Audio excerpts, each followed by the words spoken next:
Let's Get Tryin is a podcast that challenges us to live real and authentic lives, no matter the journey we're on, from life to faith to even mental health. Host Erin Lee presents the importance of never giving up. So let's get Tryin with Erin Lee. What's up, everybody? Welcome to Let's Get Tryin with Erin Lee. I'm so excited about this episode because I have my beautiful wife back with me. Her name's Jerrica. If you didn't know that, Jerrica, say hello. Hi. Hey, I'm so glad that she's with me today because we are talking about something that I think she practices really well in her life, and it's really important, and it's gratitude. And yes, before you start freaking out, I do realize that Thanksgiving was the previous week before this was released, but here's the thing. That's kind of the point. Gratitude isn't just something we do one week or one day a year. It's something we should actually practice every day of our lives. And that's what we're going to talk about, is how to be grateful, how to look for things to be grateful for, and also maybe being grateful for the hard times as well, because those are just as important to living real and being authentic. So let's get to this conversation, babe. All right. So like I was saying, Jerrica, we are talking about gratitude. And I know that this is something that you practice really well in your life. Obviously, you and I are very opposite. We know this very well, that in all reality, we are two totally different people. I tend to be on the more pessimistic side of things, and you tend to be on the more optimistic side of things. And that actually works really well for us.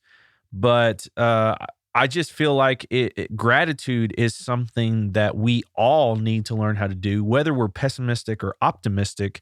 There's actually value in seeing things in a grateful way. And so we're going to talk about that. So Jerrica, let's just dig into this for a second. What is something that this very day, today, in this moment right now, that you are thankful for? It sounds cheesy, but after having been through the year I've been through, I'm very thankful for family.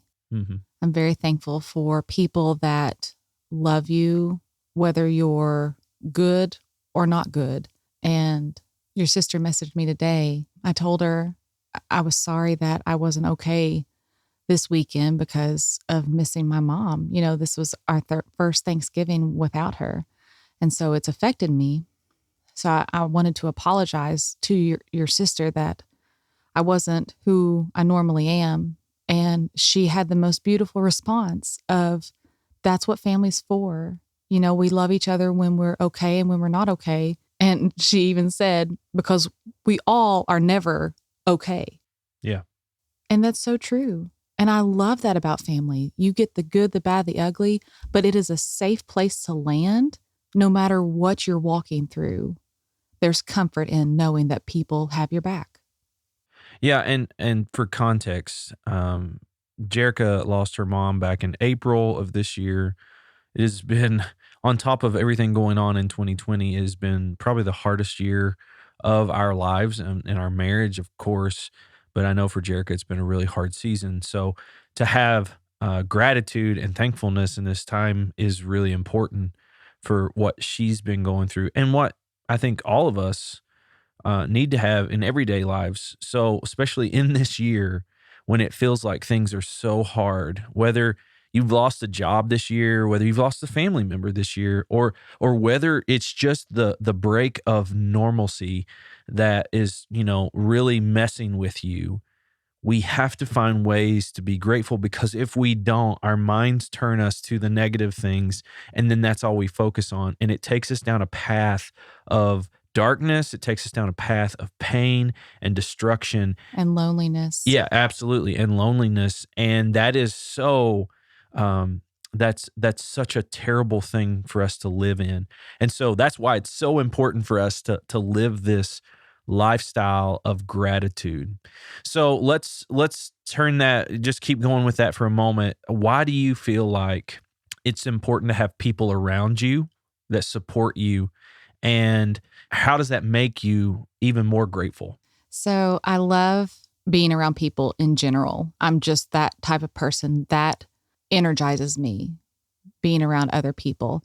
So I recognize that not everyone's like that. But for me, getting to spend time with other people kind of brings me out of my little bubble that I tend to get stuck in. And it makes me see, okay, there are other things going on in the world than what's going on in my brain. And it kind of minimizes what I have made into a big thing. Absolutely. Personally. And it kind of helps to normalize whatever I'm going through. You know, if it's a hard day and I'm expressing it in anger or sadness or whatever the case may be, being around other people helps me to kind of even out and realize, okay, this isn't my life. My life isn't a day of anger over and over and over again. This is just one day. This is one moment. And it kind of helps to stop it and refocus my perspective on something else.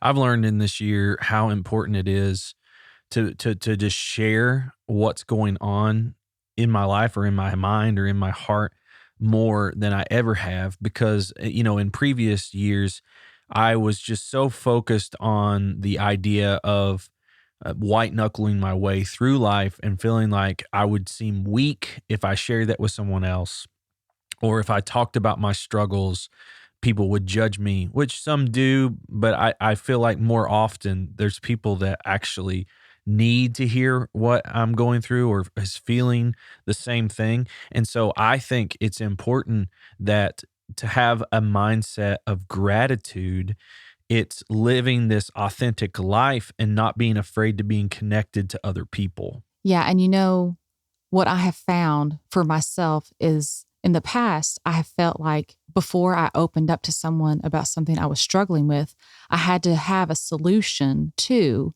so that when I expressed it, I was telling them, here's my struggle. Oh, but I've also already figured out a solution. But that's a lot of pressure. And it is very lonely to feel like, okay, I have to do this on my own. But nowhere in my life has that ever benefited me, So now I see the beauty in being able to open up to someone and just say, here's my mess. Here's where I am. And what is beautiful about it is there have been so many times just in this year alone where the person that I'm opening up to is able to speak into my life exactly what I need to hear. And there's such beauty in that. Yeah, I think where you're going with that is really important, because what tends to happen is how I feel about insecurity. I've talked about it many times. I think it's Really? yeah, it's a really big part of how we determine our decisions and all that stuff. And so I would say that, like, when our insecurities are in place, that's what keeps us from engaging with other people. And of course, insecurity is going to keep you from gratitude, right? It's like the opposite. It's one of the opposite pieces of gratitude. Is this insecurity thing is saying, I'm not good enough. I don't have anybody. There's nothing to be thankful for, when reality is that that's a lie. Yes. And so practicing this, talking to other people, Yeah. being engaged with other people actually allows you to move in the direction of gratitude and away from insecurity. Absolutely. And I love that, because for me, it's harder than it is for you, at least, to engage with people, because I'm not a people person. I tend to shy away from that, and that's okay. I think that is the way I'm knit together. Yes. And that's okay. But there is some dynamics that I have to work harder at that allows me to be grateful for other people. And then also, I think getting out of my own head and saying I'm not the only person on the planet allows me to be grateful for how unique this crazy world is. Yeah. And the fact that people are different. There's people that want to be there by your side. There's, we don't have to fight alone. Right. We have people by our side. And so I think that's huge. I'll say, I think another piece to this is I kind of like drew it out in two different categories. And I think it's like looking at gratitude and saying, okay, we have I would almost say the past tense piece of gratitude and the future tense piece of gratitude. Hmm. And the past tense gratitude, or I would call it remembrance gratitude, is this looking back on your life and saying, okay, I am where I'm at today because of this, and I'm thankful for it. Ooh, that's good, babe. So I don't know about you, but I can think of so many instances in my life where I look back and if I was in the moment, I was like, oh, this is awful. But I look at where I'm at today and I'm like, oh, I'm so thankful I walked through that, because I wouldn't be sitting on this side of a microphone trying to help people Yeah. with the things that I struggled with Yeah. if I hadn't went through that. And so I'm thankful for those experiences, but what I'm more thankful for is how God brought me through those experiences and taught me new things. And then from that, I can help other people, and that allows me to be grateful. So I don't know how you feel about that, if it's something that you can look back in your own life and say, you know what, like, I'm so glad that I walked through this. And that's a piece of gratitude, you know what I'm Yeah. saying? Yeah, absolutely. I mean, just in complete transparency, with your history of addiction, Yep. the number of women that I have been able to come alongside of that have had the same struggles with their husbands going through that. Absolutely. And just getting to speak truth into their lives in a very vulnerable moment and remind them, that God loves their husbands, they're not alone in what they're dealing with, and that, I'm there to talk or not talk, whatever they need, but doing it together. I'm so thankful for that. That is a ministry opportunity that I would not have been able to be a part of if we hadn't walked through that hard season. Right. And I think the other side of it is your friends are probably grateful to have someone who's had the experience to walk with them through it. And so, I hope so. well, you being vulnerable, you being honest allows this like beautiful like thing to come together that's like filled with gratitude, right? You're building this relational equity that then you can look at from the outside and say, I'm thankful for that. Yes. And I think that's what this does. And we know, both of us know, that vulnerability is the key to having those kind of relationships. 100%. And I'll say this now, if there's any of you guys out there listening to this and you're struggling with an addiction, I pray that you feel comfortable to talk to your wife about it. Yeah. Now, that does not mean that she's going to understand initially or soon after. Or should be your accountability partner. Exactly. That's the other piece to it. But here's the thing. We're allowed or we're given this opportunity to have this beautiful relationship with one another. And to me, I share my struggles with my wife, but my wife isn't the person that is, down in the trenches of certain things with me. And Right. that's okay. Right. And that's okay. And so that makes me grateful for my friend Brian, who helped me walk through that. And if you hadn't listened to mine and his episode about having this awesome friendship, you should check that one out. It's a couple episodes back. But in all reality, like, I'm so grateful that I both have my wife who helps me walk through it as a wife. Yeah. And then I have my best friend who helps me walk through it as an accountability, someone that I can, be very, very raw with and talk about that. And then on the flip side, what you're saying, you're now able to help others' wives and friends and all that stuff who deal with those things. Yeah, because I will say, I didn't talk to anyone about your journey, your healing process. And that was extremely hard. Yeah. So much so that it motivates me to not want someone else to have to go through it alone. Yeah. And we were kind of in uncharted territory when we walked through that, and we were just figuring it out how to deal with it ourselves. But we want to be an example to other people to show them, like, you can have a life of thankfulness by looking back at your past and seeing how God has moved you through it. Yes. Like, Jerrica and I have the best marriage we've had at year 13 now, because we went through those things. Right. Now, I'm sure if we went back to whatever year that was and said, Aaron, would you want to go through this? Or Jerrica, do you want to go through this? We would both say no.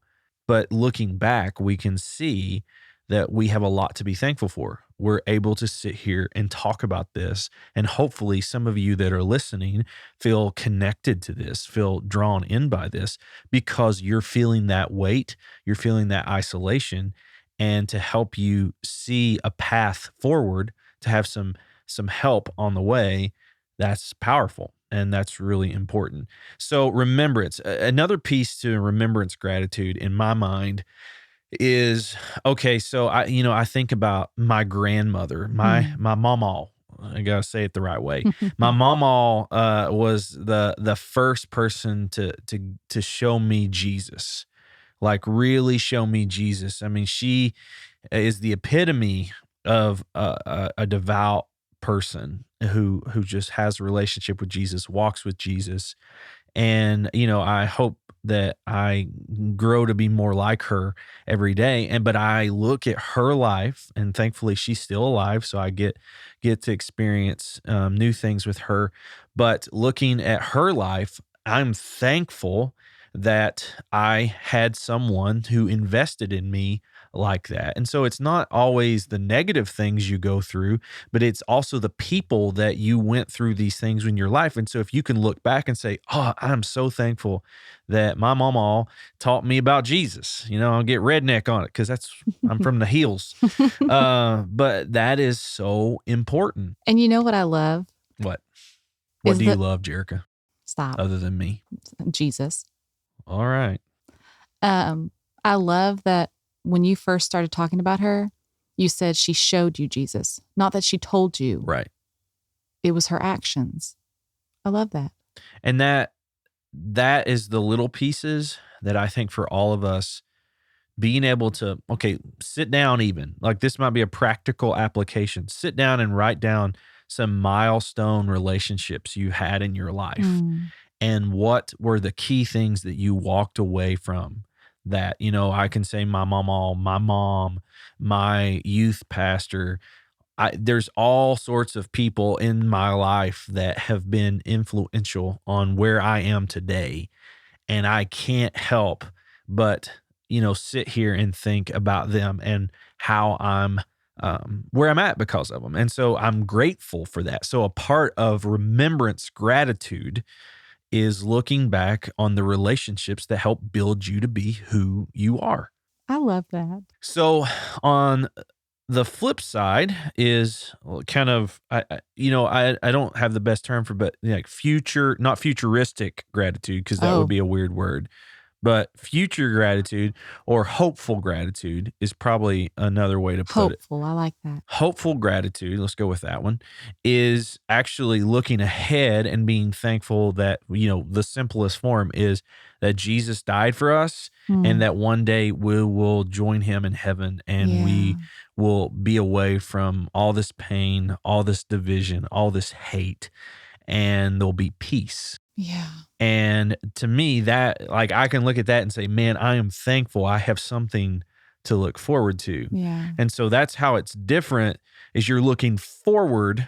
You're looking forward. So that hopeful gratitude is looking forward, where that remembrance gratitude is looking back. So Jerrica, like, what about you? What's a remembrance gratitude thing that you, or person or memory or whatever that you can think of that you can share? One of my remembrance gratitudes would be the home I grew up in, because it was, the way that I describe it to everyone is magical. It was just such a fun home to grow up in. Thanksgiving was a big deal. Christmas was a big deal. We were always having people over. People were coming to play music. My dad is a bluegrass music player. And so we were always having people over, and mom was always, cooking for people. And it was just so fun. And it inspires me to want to have that home for our boys to look back on. So mine's kind of both remembrance and hopeful. Absolutely. Carrying on that tradition of having a happy home. Yeah. A home, hopefully for you, that when you come home from work, you come home and you feel like you can be at peace here. A home where if our boys, leave and then come back, they feel like when they walk in the door, they can take a sigh of relief because, they're home. Mm-hmm. There's just something about that feeling. And it's not the walls, right? It's not the furniture. It's not the layout of the home, but it's just that feeling of peace. I love that illustration of like, remembrance gratitude to hopeful gratitude. Like you're carrying it from your own experience. I think we'll say the same thing. Like my mama, I hope that when I'm a pawpaw, for those of you who are not from the South, that is a grandmother and grandfather. Those are terms for them. Or from Appalachia. But I hope to be like her when I'm her age. And, as I have grandkids and all that stuff, I hope to show them Jesus the way she showed me Jesus. And so that's the hopeful gratitude. Yeah. I love that. That's really good. You're welcome. Well, okay. But I also see the value in looking at the hard times, looking at the difficult seasons and saying, you know what, I'm here because of it. And, you've been through a lot in your life. And I know there's particularly two, that are on my mind that you've walked through. But, what are some things that you're grateful for that you did walk through? My parents' divorce. Not that I'm thankful for it, but I'm thankful for what God did through it. Yeah. I can honestly say that before my parents split, I knew about Jesus. I could tell you all the facts. I can tell you the Bible references. I can tell you, the 12 apostles. I can tell you all about him because I knew about him. But it wasn't until my parents' divorce and my mom and I left my hometown that I knew Jesus. Because when we moved, he was my only friend. I moved and didn't know a soul, and he carried me through that season. And while, I don't know that anyone's ever happy for their parents to split, I am grateful that through that, I found my best friend. I think another thing about that, and we've talked about it, obviously, but sharing with everybody else, like we've learned also how to have a good marriage. Yeah. Like things we need to communicate better. And, we want to make sure each other has a voice and, it's not a one-sided relationship or, what I'm saying? Yeah. Like we've just learned recently. Yeah, absolutely. We're constantly learning these things, but I'm thankful for your perspective and you're leaning in on those things because that is, I don't know that I would have done that. And so, so remembrance, gratitude, those pieces. So I hope those kind of examples help you kind of think about it. I would really challenge you to write down on a piece of paper, remembrance, gratitude, and hopeful gratitude, and kind of just divide them up into two columns and then like list some milestones, at least on the remembrance side of people and things that have happened that you're thankful for, even if they're good or bad. Big or little. Big or little, absolutely. And then look at, from a hopeful side, how can maybe those things bridge over into the hopeful gratitude side and how you're going to live your life or do your own thing and encourage others and be an example to others. And then I also think with the hopeful gratitude thing, it is a perspective shift. Yeah. And I want to say this because I'm really bad about this. I'm really bad about the idea of having a positive outlook on life. Now, just like joy and happiness are two different things, I think optimism and gratitude are two different things. Oh, yeah. So, you can't get caught up in this idea that you have to think the world is perfect and there's no issues, there's no problems.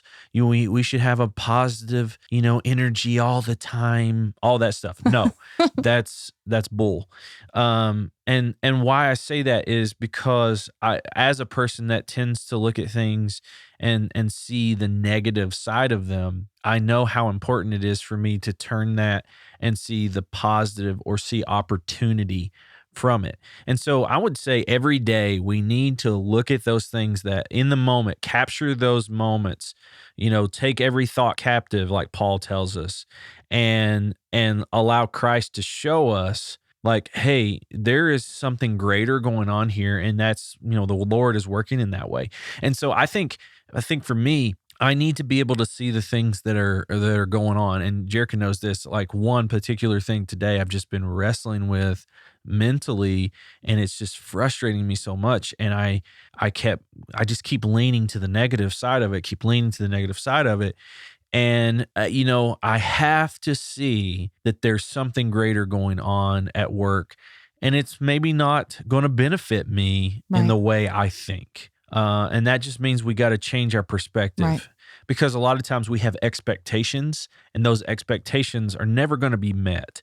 That's a relational piece. Like, when you have an expectation of someone, that's just reality. Like, they're going to let you down at some point, whether it's a small, simple way, like, oh, they stood you up for lunch. Maybe that's not small, or they forgot about lunch, whatever.